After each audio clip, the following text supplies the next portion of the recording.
Okay, guys, here it is. How I became a Trump supporter. So, a little bit of my background. I'm Mexican American.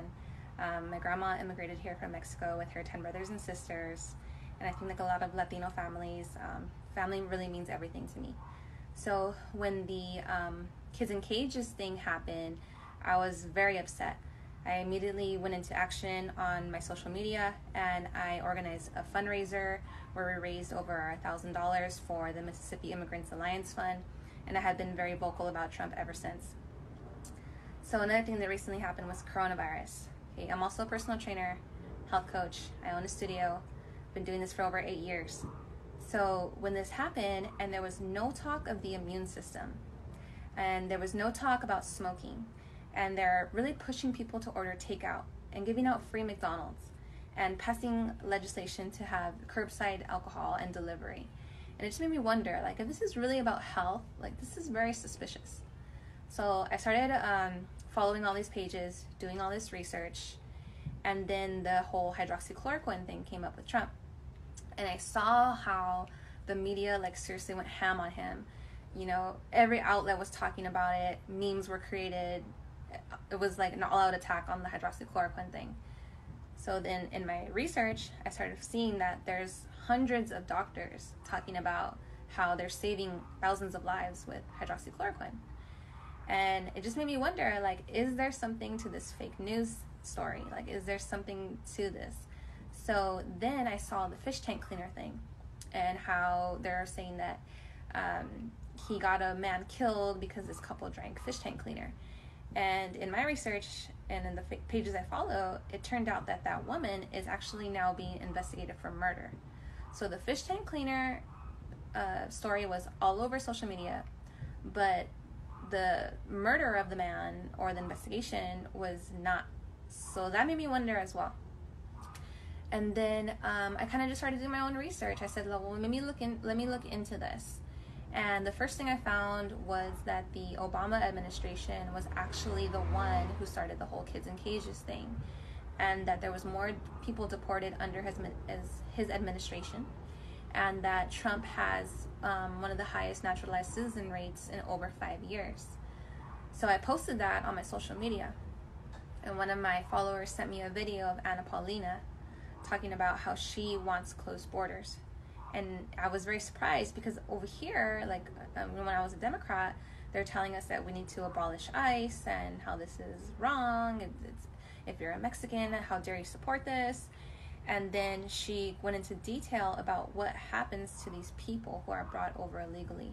And she said that over 16 to 20,000 women and children who are bought from Mexico and Central America are sold into sex slavery where they are raped and tortured. And right before that, I had seen a video of Blake Lively going into graphic detail what they're seeing on these child pornography videos, and it's horrible, guys. I'm not going to go into it.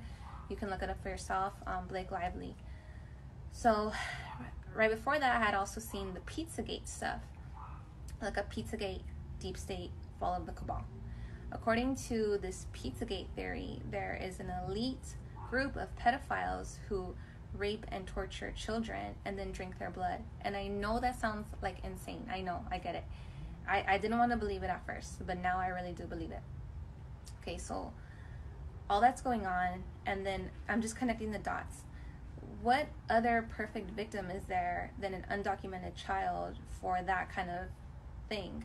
You know, nobody knows they're here. There's no record of them being here. Their family doesn't know where they are. And it all makes sense that these people would be pushing for open borders.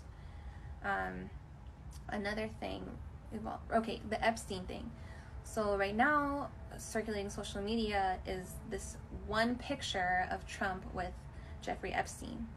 Okay, it's well known that they had met each other, you know, like most people in the same circle do. But what we have to consider is that Epstein had been doing this to women or girls for years, since the 90s. It wasn't until the Trump administration came in that they were finally able to take him down. We have to wonder why. And not only has he taken down Epstein, it was also Harvey Weinstein, Allison Mack, and just yesterday, Hillary Clinton is being investigated. I don't know if it's for trafficking. Okay, so we don't know if she's being investigated for human trafficking yet, but I do know that she has ties to a woman who is trafficking children in Haiti, and you guys can look that up too. So another one that's going around right now is this collage of Trump with a bunch of girls, and their pictures like of him with her on her lap and like kissing her and all these things, and it turns out that that's his daughter. So it's her at a bunch of different ages, and I think they're trying to make it look like it's a bunch of different little girls. In that same post, there was also the allegation of the 13-year-old. Okay, that allegation was first brought up in 2016 around this time during the Hillary campaign. And they thought that this allegation was going to devastate his campaign, which obviously it didn't. And that allegation was dropped several times. Okay, not just once, several times. There was no evidence, and people didn't want to pick up the case because of the lack of evidence. So that should make you think. And I think it is making people think, because I went to go look at the comments, and that's usually what I do now, is I go look at the comments. And that post was on like a free thinking meditation kind of page. And one of the comments I saw was, why are you guys trying to stretch this photo so hard? Like, why are you guys lying? These are old allegations. It's clear that there's an agenda against this man, and now I'm starting to wonder why.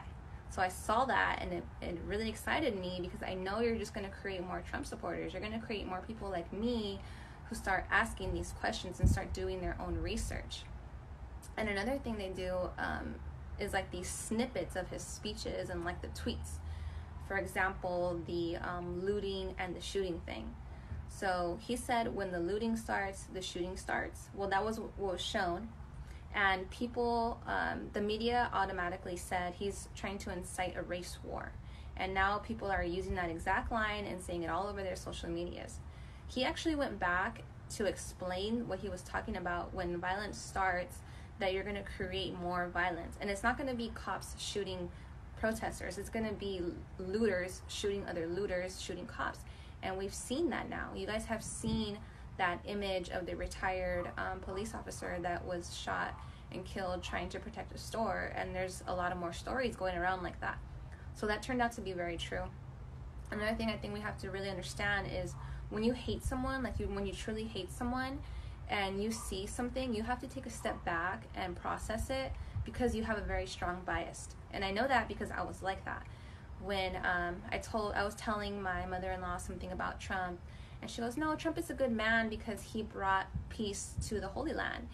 And I was like, no, he's a racist. Like, I didn't even take a time to process what she was saying. I automatically blew it off because of the hate I have for this man, and that I had.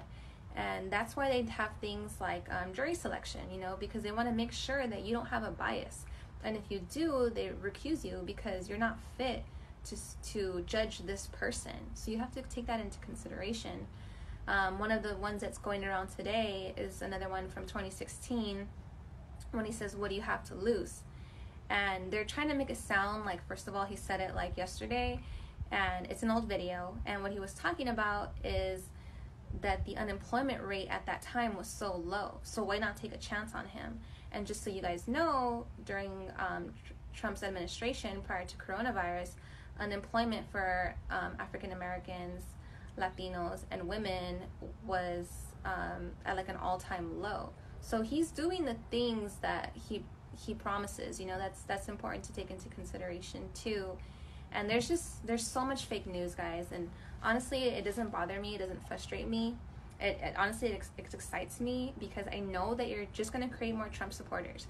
You're going to create people like me who see the lies, who start asking questions, who connect the dots. You're going to go into this crazy rabbit hole of research, and you're going to come out with your little MAGA hat saying Trump 2020. And that's it for today. I'll keep talking more about it, but that's it.